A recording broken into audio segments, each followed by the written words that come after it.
Hello and very good morning to you all. आज का जो टॉपिक है वो हम देख रहे हैं एक्ने।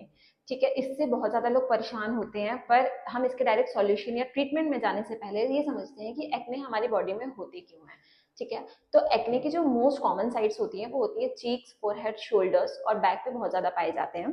तो इसकी पैथोफिजियोलॉजी क्या होती है कि हमारी बॉडी में एक्ने डेवलप कैसे होते हैं, आज हम ये जानते हैं। तो जो एक्ने है, अब सबसे पहले तो हमारे जितने भी हेयर फॉलिकल्स होते हैं, हमारी बॉडी में जितने भी हेयर्स प्रेजेंट है उसके नीचे सिबेशियस ग्लैंड्स प्रेजेंट होती हैं जो कि सीबम प्रोड्यूस करती हैं। ठीक है, अब हमारी बॉडी में मोस्टली एक्ने कब देखने के लिए मिलते हैं? जब प्यूबर्टी एज आती है या टीनेज एडोलेसेंट बोल लीजिए इस चीज को। तो क्या होता है, टेस्टोस्टेरोन का जो लेवल होता है, जो टेस्टोस्टेरोन हार्मोन है, इसका जो लेवल है ये हमारी बॉडी में बढ़ जाता है। जब टेस्टोस्टेरोन का लेवल बढ़ता है तो केराटिन प्रोटीन जो होता है हमारी बॉडी में वो बढ़ जाता है। और जो सीबम का काम क्या होता है, सीबम जो है हमारे हेयर फॉलिकल्स वगैरह में से जितने भी डेड सेल्स या टिश्यूज होते हैं उनको रिमूव करता है। तो जब हमारी बॉडी में केराटिन बढ़ गया है तो वो क्या करता है, केराटिनाइज्ड क्या मतलब वो टिश्यूज को केराटिनाइज्ड करना स्टार्ट कर देता है और वो आपस में ग्लूड हो जाते हैं। जो सेल्स होते हैं, डेड सेल्स होते हैं, वो आपस में चिपक जाते हैं। तो जो सीबम है वो भी ज्यादा सिक्रेट हो रहा है और वो केराटिनाइज्ड होने के कारण, चिपक जाने के कारण जो सीबम की डक्ट होती है उसको ब्लॉक कर देता है। अब जब डक्ट ब्लॉक हो जाएगी, सीबम रिलीज ही नहीं हो पाएगा वहां से, तब क्या होगा, वहां पे ब्लॉकेज के कारण पिंपल्स बनना स्टार्ट हो जाएंगे। और इनकी भी अलग अलग स्टेजेस होती हैं। जब वो स्टार्ट होता है तो वो किससे स्टार्ट होता है? ब्लैक या व्हाइट कॉमेडॉन्स हम जिनको बोलते हैं उससे स्टार्ट होता है।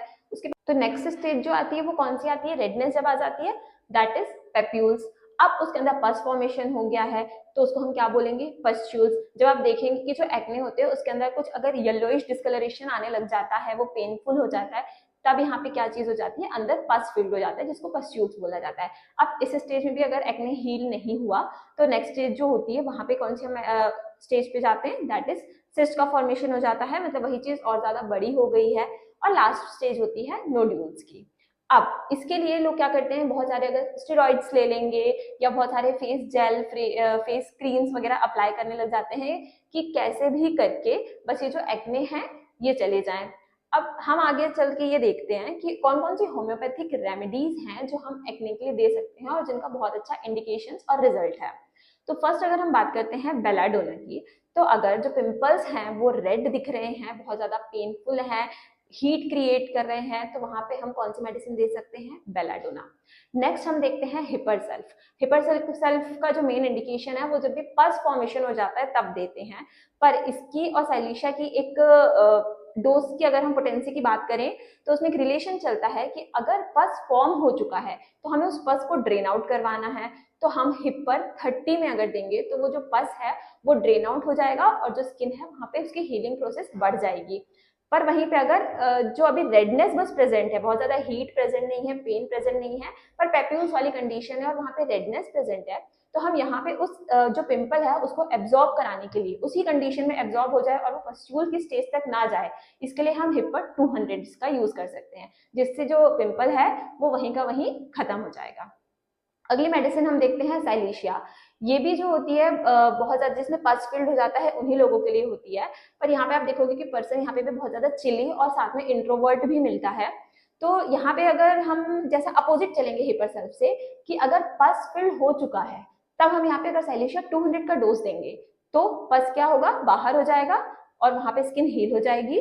और यहीं पे अगर आप देखेंगे कि अभी रेडनेस है और पेन वगैरह नहीं है, पर्सन बहुत ज्यादा इंट्रोवर्ट है, तो आप इस स्टेज में दे सकते हैं कि साइलिशिया जो है वो 30 पोटेंसी में देंगे तो वहीं पे वो एब्जॉर्ब हो जाएगा। अगली मेडिसिन की अगर हम बात करते हैं तो सल्फर, जहाँ पे पिंपल्स में बहुत ज्यादा इचिंग और बर्निंग मिल रही है पेशेंट को, साथ में पेशेंट बहुत ज्यादा हॉट है, उसको समर में बहुत ज्यादा एग्रावेशन हो जा रहा है, गर्मी बिल्कुल सहन नहीं हो रही है, ये सारी कंडीशंस मिल रही है पिंपल्स के साथ में, तो हम सल्फर दे सकते हैं। अगली मेडिसिन अगर हम देखते हैं तो वो है स्टीरिया रुबिन्स।